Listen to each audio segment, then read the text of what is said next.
स्वागत है आपका आइडियल ट्यूटोरियल्स 1980 में।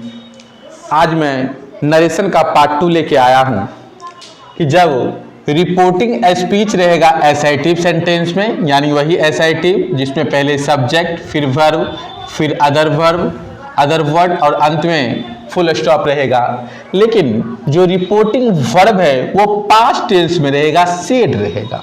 इससे पहले हमने जाना कि रिपोर्टिंग वर्ब प्रेजेंट या फ्यूचर में रहेगा, लेकिन अब रिपोर्टिंग वर्ब पास्ट टेंस में यानी सेड रहेगा। तो रिपोर्टिंग वर्ब पास्ट टेंस में रहने पर रिपोर्टिंग स्पीच में कुछ परिवर्तन होते हैं जो इस प्रकार के हैं। डायरेक्ट स्पीच एक तरफ है, एक तरफ इनडायरेक्ट स्पीच। यदि इज आर एम रहता है डायरेक्ट स्पीच में तो उसको वाज वेयर में हम बदल देंगे। हैव या हैज रहेगा तो उसको हैड में बदल देंगे। डू या डज रहेगा तो डिड में बदल देंगे। वाज या वेयर रहेगा तो हैड बीन में बदलेंगे। कैन बराबर कुड, मे बराबर माइट, शैल बराबर शुड, विल बराबर वुड, हैड बराबर हैड। यानी यदि पहले से हैड दिया रहे तो उसको हैड में ही बदलेंगे, उसको किसी अन्य में नहीं बदलते हैं। लेकिन जब हैड टू के साथ V1 दिया हुआ रहे, हैड टू V1, तब उसको बदलेंगे हैड टू प्लस V1, दो बार हैड आ जाएगा। यानी हैड टू V1 का होगा हैड टू V1। और यदि पहले से दिया रहेगा कुड, माइट, शुड, वुड तो नो चेंज, यानी कुड का कुड होगा, माइट का माइट होगा, शुड का शुड होगा, वुड का वुड होगा। आगे देखते हैं।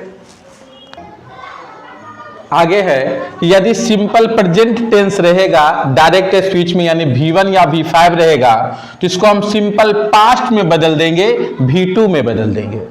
अगर प्रेजेंट कंटिन्यूअस टेंस रहेगा, is are am plus V4 रहेगा तो इसको पास्ट कंटिन्यूअस टेंस में बदलेंगे, वाज वेयर प्लस V4 में बदलेंगे। यदि प्रेजेंट परफेक्ट टेंस रहेगा, यानी कि हैव या हैज प्लस V3 रहे तो इसको पास्ट परफेक्ट कंटिन्यूअस में बदलेंगे, पास्ट परफेक्ट में बदलेंगे हैड प्लस V3 में।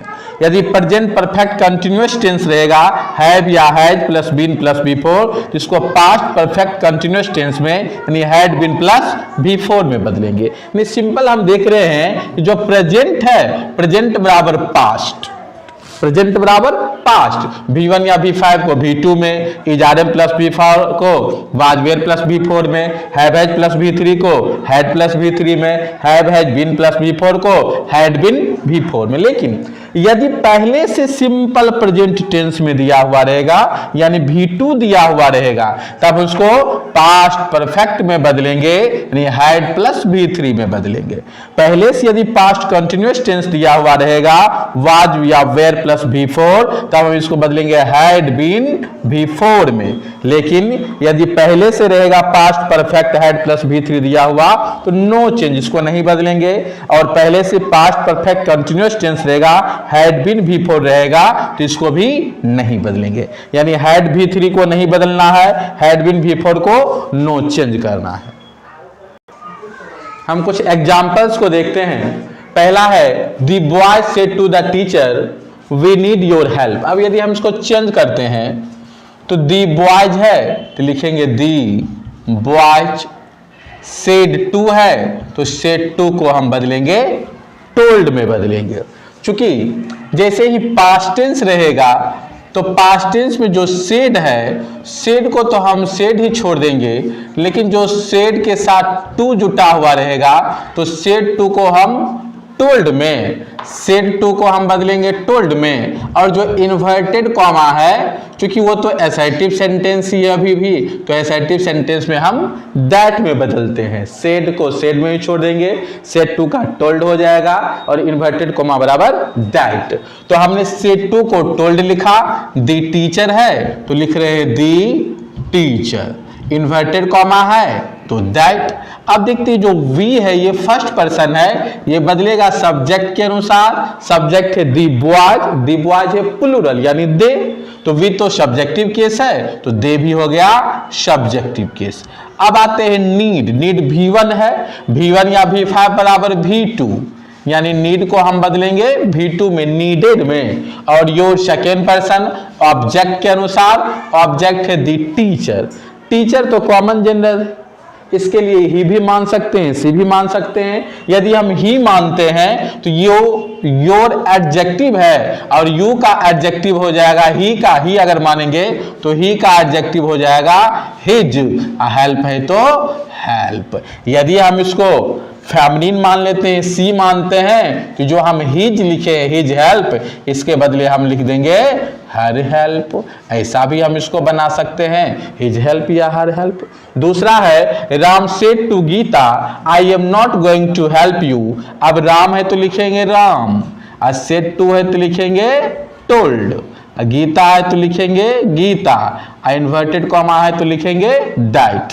अब जो आई है ये फर्स्ट पर्सन है, ये बदलेगा सब्जेक्ट के अनुसार। सब्जेक्ट है राम लड़का यानी ही। अब आई तो सब्जेक्टिव केस है तो ही भी सब्जेक्टिव केस से केस मिलाएंगे। आई के साथ एम तो इज आर एम बराबर वाज वेयर, तो ही के साथ वाज। गोइंग टू हेल्प है तो लिख देंगे going to help. I you second person object के अनुसार, ऑब्जेक्ट गीता लड़की यानी सी, लेकिन यहाँ यू तो अंत में है ऑब्जेक्टिव केस, तो शी का ऑब्जेक्टिव केस हो गया हर। अब एक बात आपको लगेगा कि जब V1 बराबर V2 होता है तो सर यहाँ जो हेल्प है इसको हेल्प नहीं लिखे, तो यहाँ सिर्फ V1 नहीं है, यहाँ है 2V1, तो 2V1 रहता है तो नो चेंज, 2V1 को नहीं बदला जाता है।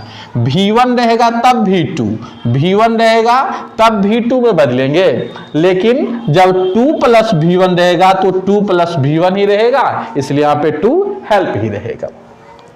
तीसरा सेंटेंस है he said to them I can help you if you can do not harm मी।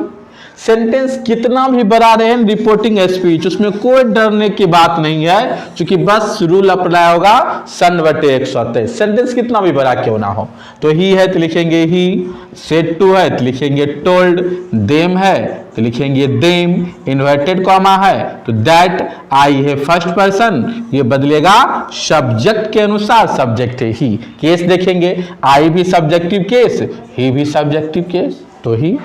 तो और कैन बराबर कुड, कैन को हम बदलते हैं कुड में। हेल्प है तो हेल्प, क्योंकि कोई भी मॉडल वर्ब रहे, can, could, may, might, shall, should, will, would, कोई भी मॉडल वर्ब रहे, उसके तुरंत बाद वर्ब का पहला रूप ही आता है। अब है यू सेकेंड पर्सन, ये बदलेगा ऑब्जेक्ट के अनुसार, ऑब्जेक्ट है देम, यहाँ पे यू ऑब्जेक्टिव केस है और देम पहले से ऑब्जेक्टिव केस है तो लिख दिए देम।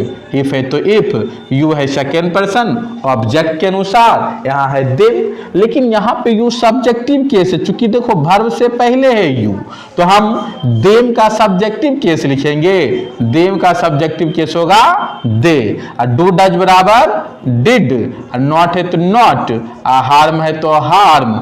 अब मी है फर्स्ट पर्सन, ये बदलेगा सब्जेक्ट के अनुसार, सब्जेक्ट है ही। अब केस मिलाएंगे, मी है ऑब्जेक्टिव केस, ही है सब्जेक्टिव केस, तो हम ही का ऑब्जेक्टिव केस लिखेंगे, तो ही का ऑब्जेक्टिव केस होगा हिम। एक और एग्जांपल देखते हैं कि the poor main, poor main देखो प्लूरल है, दे के अनुसार बदलना है। सेड टू मी, मुझे कहा, यू शुड हेल्प अस, तुम्हें अश हम लोगों की मदद करनी चाहिए, बिकॉज क्योंकि वी डिपेंड ऑन यू, हम लोग आप पर निर्भर करते हैं। चेंज करते हैं, दी पुअर है लिखेंगे दी पुअर, मेन है तो लिखेंगे मेन, सेड टू है तो लिख दिए टोल्ड, मी है तो लिख दिए मी, इन्वर्टेड कॉमा है तो लिख दिए दैट। अब आते हैं यू सेकेंड पर्सन, ऑब्जेक्ट के अनुसार ऑब्जेक्ट है मी, लेकिन यू तो सब्जेक्टिव केस है, इसलिए हम मी का सब्जेक्टिव केस लिखेंगे आई। और शुड तो बदलता नहीं है, शुड का शुड ही लिखेंगे, चाहे शुड रहे, उड रहे, कुड रहे, माइट रहे, उसको नहीं बदलना है, तो शुड का शुड लिख दिए, हेल्प है तो हेल्प लिख दिए। अब आते हैं अश, जो फर्स्ट पर्सन है और फर्स्ट पर्सन बदलता है सब्जेक्ट के अनुसार। The poor mean, the poor man plural है यानी दे है, और अस तो ऑब्जेक्टिव केस है, तो हम दे का ऑब्जेक्टिव केस लिखेंगे, दे का ऑब्जेक्टिव केस देम, बिकाउज है तो लिखेंगे बिकाउज, वी है फर्स्ट पर्सन, पुनः सब्जेक्ट के अनुसार सब्जेक्ट है दे, दी पुअर मैन तो दे, लेकिन यहाँ पे वी तो सब्जेक्टिव केस है चूंकि वर्ब के पहले है, ऐसे भी वी सब्जेक्टिव केस है तो हम लिख दिए दे। अब डिपेंड है V1 बराबर V2, तो डिपेंड का हो जाएगा DEPENDED, डिपेंडेड। ऑन है तो लिखेंगे ऑन। अब देखते हैं यू को, यू है सेकेंड पर्सन जो बदलेगा ऑब्जेक्ट के अनुसार, ऑब्जेक्ट है मी। आप केस देखेंगे, यू अंत में है तो ऑब्जेक्टिव केस है, आप मी भी अंत में तो खुद ऑब्जेक्टिव केस है, तो हमने यू के बदले लिख दिया मी। आप इसको पॉज करके लिख सकते हैं और आप ऑक्सफोर्ड करेंट इंग्लिश ग्रामर से ही एक्सरसाइज 75 बनाइएगा, कम से कम 1 से 20 एग्जाम्पल, और जो कंफ्यूजन होगा उसको आप कमेंट में डाल सकते हैं जिसको सोल्व किया जाएगा। धन्यवाद।